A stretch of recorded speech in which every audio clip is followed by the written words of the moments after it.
যতক্ষণ পর্যন্ত এই অবৈধ মনোনয়ন বাতিল না হবে এবং এই ঘাটালের নমিনেট রহমান আজাদ সাহেবের মনোনয়ন বৈধভাবে ঘোষণা না দিবে, বন্ধুরা আমার, আজকে এই বিক্ষোভ মিছিল শেষে আমাদের এখানে আমাদের এই কর্মসূচি স্থগিত ঘোষণা করছে এবং পরবর্তী ঘোষণা দেওয়া আগ পর্যন্ত আপনারা রসাই ইউনিয়নে প্রতিবাদ মিছিল করবেন।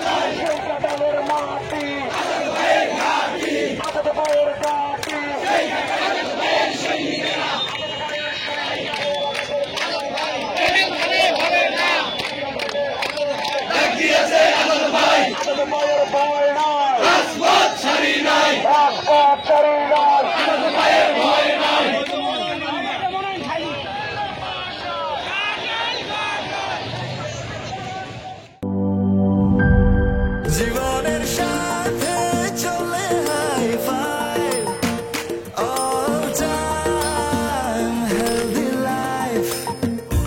নিশ্চিন্তে খান, স্বাস্থ্যকর অল টাইম পান। All time healthy life.